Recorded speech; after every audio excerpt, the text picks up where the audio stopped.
All right, it's time for another one. Ooh. 24-hour party people, welcome back.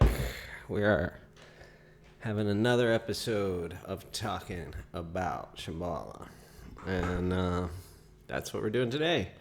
So we've been talking about the guru and the Samaya and all that hoo-ha for the last couple episodes. And I thought I would continue with that idea. There's so many themes that you guys can tell, right? The way I'm doing this, I'm just literally just making the video that pops into my head. And then sometimes I forget them and don't make them. And I don't do a lot of planning, though. I'm starting to do a little more because I'm letting this come. You notice the first few videos were sort of like very sparse, and then it's getting a little more thorough. I'm getting more comfortable talking about this, and I'm starting to organize my thoughts. I should mention that, like, basically I forgot all this stuff for a period of time. I just forgot it. I just forgot about Shambhala. I'd just be like, Sakyong's an asshole, and I can't remember the details. Like, for a couple of years, it was kind of like that. I'm good at doing that. My mind is pretty capable of blocking stuff out, so when I got to the point, where I'd healed enough and I started to decided I wanted to actually talk about this stuff, I just had to sort of force myself to do it. And I'm still kind of on the borderline of that, but I'm getting better and better about it as far as like actually starting to maybe take a couple of notes and like remember things, and so it keeps coming and coming. So anyway, we're talking about Samaya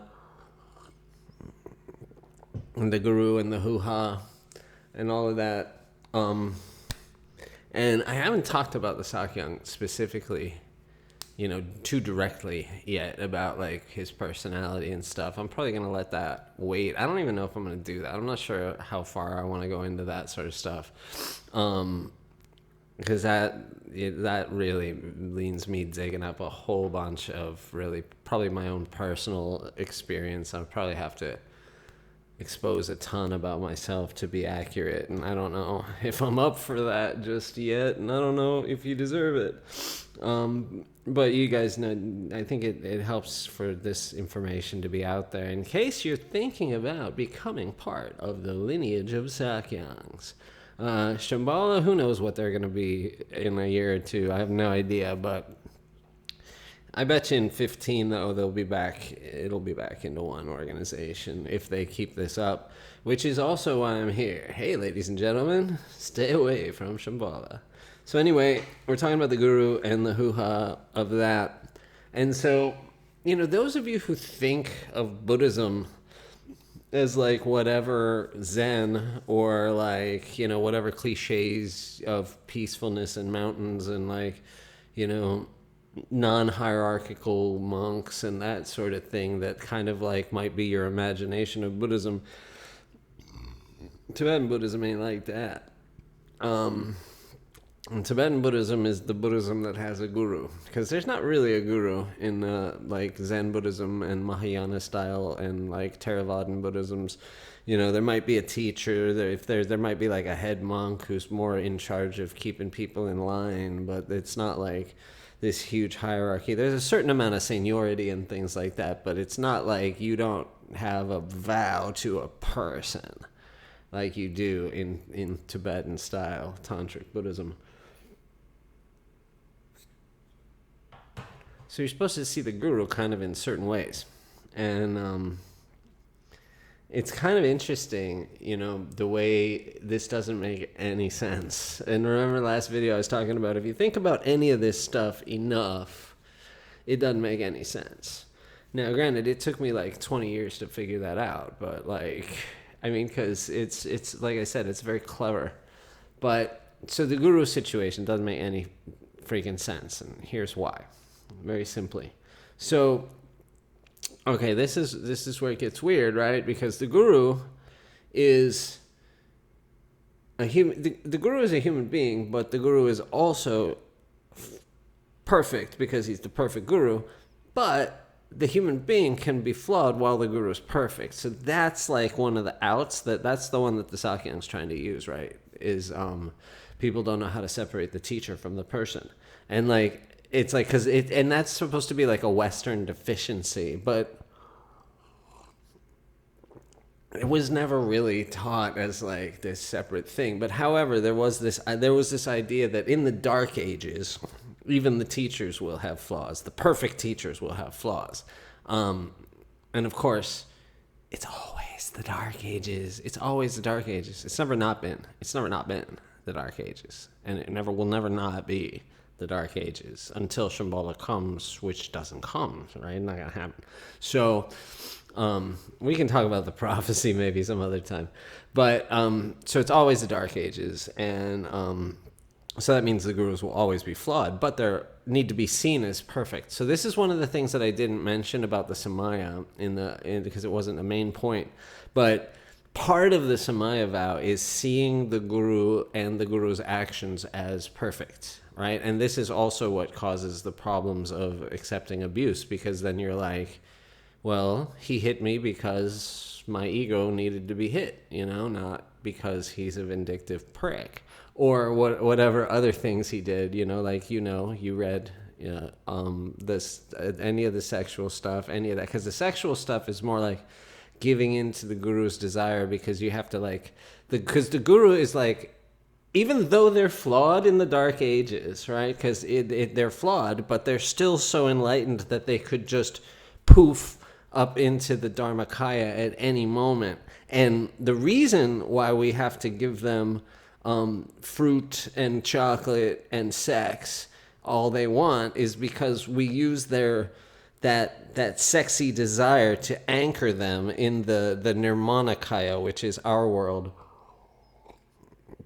so that they don't go up into the great vast space of the Dharmakaya, which isn't up. It's not up. It's not heaven. It's everywhere. Whatever genius is.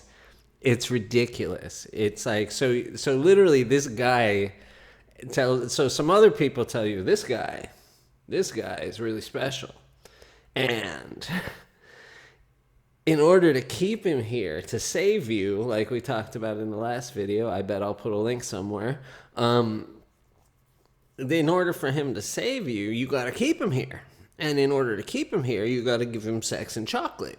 Which is basically physical stuff, whatever, the material desire items and things that they like, gold, whatever. Of course, they're not supposed to like it, but you have to give that stuff to them. And maybe, but if they ask you for a Jimmy Haha, as in that one, then you have to give it to them, because they might off into the Dharmakaya.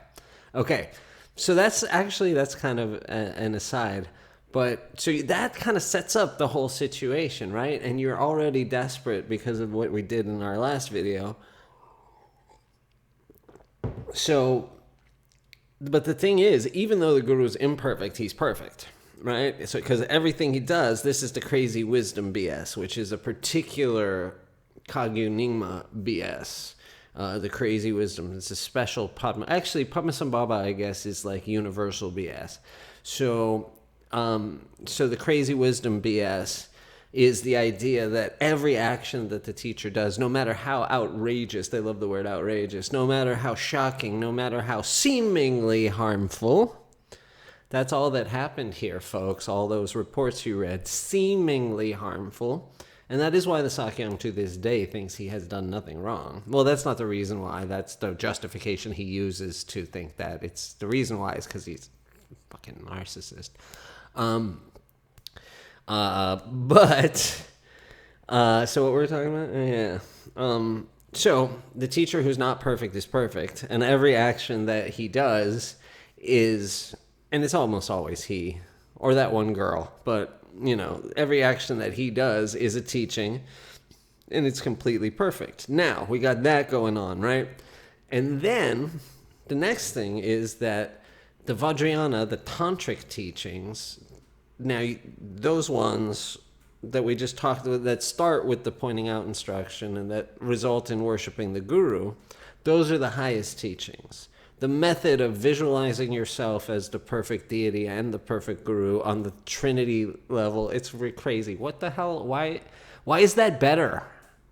Like, no, a lot of you have no idea what I'm talking about when it comes to like Dharmakaya, Sambhogakaya, Nirmanakaya manifestations, and how somehow like the Guru Yidam student thing is like somehow special. What's the Yidam? It's the magic thing that it's just ridiculous. But anyhow, you can go look that up. Or you can ask me about it in the comments, and maybe I'll clarify better. But it's not that important. I'm sorry, I ramble. I know, I ramble, but Shambhala, baby.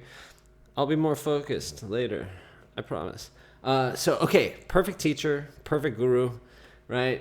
And then the highest teachings, okay? And so the way they sell you the Vajrayana, and this is how they later, they say to you, well, you knew what you were getting into. We warned you, you shouldn't have taken on this commitment if you couldn't handle it, is that they say that these are the highest teachings. The highest teachings. And what does that mean? They're the fastest teachings.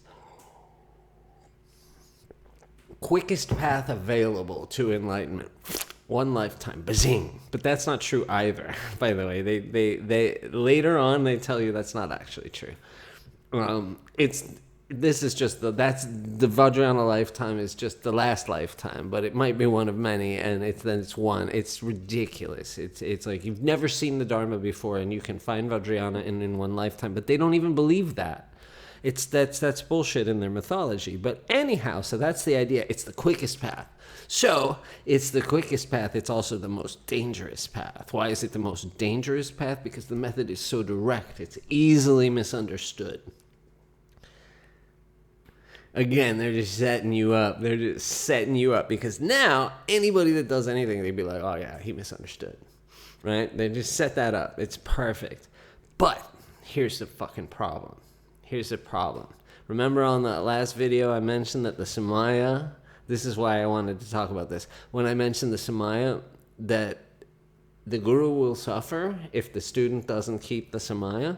So what that means is the perfect guru, and they're perfect, right? So the guru is the one that gets to say yes or no to whether or not they give you empowerment, whether or not they enter you into the cult, right? You following me here? So then these mothers, they just gave that stuff to just about anybody for one thing, but we'll get into that part later. But so they are the gatekeepers of the teaching. They say to you, if you want it, you have to ask me for it. They do it that way. They're like, hey man, it's like if you were a drug dealer and you went up to somebody and you're like, hey man, I got some crack. And they're like, oh yeah, you got some crack? You want to sell crack? I'm like, no man, I don't want to sell crack. You got to ask me for it. And then maybe I'll give it to you. But you have to supplicate for it. It's like, it's ridiculous. But they're the ones that are telling you, I got the best shit. Ask me for it. It's like, you really want me to take it. That's the thing. You really want me to take it. And you're like, no, you got to ask me. And they trick you into thinking that that's profound. They do. And it worked on a lot of people. It worked on me. It worked on so many people. At the height, I think there were like 15,000 people in Shambhala internationally or something like that. I don't know. Maybe it was more. On the books members, I don't know. Somebody in the comments, fact check me. Get the right number there for me. So okay, yeah. Perfect teacher. Got to find the best students, right? You can't do not just anybody. And so they do this. This is part of the culture, right? Is that they tell you the whole time, you're special, you're special, you're special. Not everybody can do what we're doing. It's so heroic. We're going to become enlightened in one lifetime for all sentient beings. They don't hype the one lifetime thing that much because it's so much bullshit that if they said it too many times, they'd be like, are you sure, man? Are you sure? So anyhow, then the perfect guru chooses these students, and then a whole bunch of them are just like, wait the fuck, man, this is bullshit. This is garbage. So those are now Samaya corruptors, right? Me, right? I'm a Samaya corruptor. Everybody signed that Kusung letter. All those people, well, a bunch of people who walked away, they probably have an out. I might even have an out in the cosmic Buddhist contract thing because technically he let me out of Samaya when he did that too.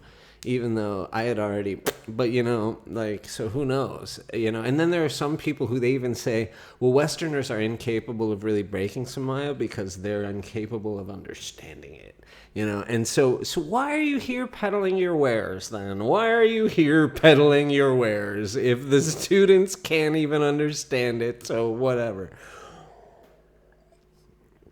Perfect teacher, best students doing the Vajrayana, but look around Shambhala, folks. I mean, yeah, there were some very smart people. There were some very attractive people. There were some very talented people within Shambhala. And then there were just a ton of really average people and a ton of, just kind of messed up people who were, either they were just deeply, deeply hurt, or they were kind of dumb, or kind of, I mean, like, there's a lot of people doing the Vajrayana who are not the best of the best in Shambhala. I probably include myself in that, but anybody who could pay, it was like, they would sort of like, oh, like, I think there was like, it was weird because they were doing some sort of calculation, like, will this person make it? But it wasn't like, are they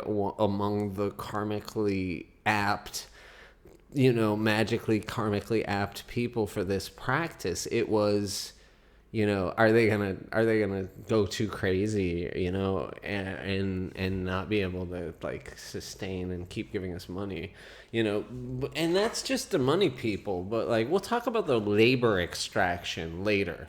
Because, like, everybody focused on the sexual abuse, but, like, I think the labor extraction from young, hurt people is actually one of Shambhala's worst crimes. There's so many bad ones, but the sexual abuse, especially from the top, it only affected a limited number of people because, one person can only, wave that thing around so much, but an organization can exploit hundreds and hundreds and hundreds of people at a time for labor and that sort of stuff. So it's matters of severity are different too. We need to focus on all those things. But anyhow, so perfect teacher is selecting crappy students. Like, it doesn't make any sense. It doesn't make any sense. And then we're all breaking Samaya. So the teacher is omniscient, right? Everything they do is a teaching. So maybe they need to use me as an example or something. Like, somehow he's gonna be able to turn me into it's gonna spread the Dharma all over the world because 6 of us signed a letter. No. It's that these people, they have no skills. They have no magical powers. They have nothing. They have a con that's been handed down from generation to generation that they're taught how to run. And that's it. That's all there is to it. I mean, yeah. So anyway, that was way more rambling and less organized. I thought this was going to be like a 6-minute video. But again, it's just like, my thoughts on Shambhala are pretty scattered, They fucked with me, man. I didn't like it. I did like it. I don't like it now. Anyway, folks, stay away from Shambhala. They're full of shit. They're totally full of shit. It doesn't make sense. The perfect guru would not choose the jackasses that they choose. Like, look through any sangha, anywhere, and be like, oh, the best of the best, the wisest, most advanced people in the society are the only ones who are going to be allowed into this Vajrayana mandala, because of the intense value, the preciousness, and the danger of these incredibly powerful bullshit. Look at who's doing those practices everywhere. Da, da, da, da, da. No, come on. It's garbage. It's garbage. And then aside from that, why would they choose so many students who would then stab them in the back like I have? So many disloyal people. Why would he let me in his bathroom if his omniscient self knew that I was going to be talking about what it's like to be in his bathroom? I don't know if I'm going to do that, but that's later. No, it's just, no, dumbass narcissist thought that he could just, like, he literally thought that he could take some people from like the age of 18 and control them for life. He really thought that, or that they would just wander away, that we wouldn't talk. By the way, if anybody else out there who has some experiences or whatever wants to get in touch, and maybe we could do I'll interview you or some shit. We'll talk on a live stream. I would be happy to anybody else who wants to tell their stories. I don't know if anybody's watching this or listening to this yet, but if it happens, if it's happening by now, by the time this is up, if people are starting to watch, I would be more than happy to help people, facilitate people sharing their stories a little bit, who maybe don't have the wherewithal or the desire to build their own channel. Yeah, fuck those guys. Anyway, stay away from Shambhala, people. Have a good night.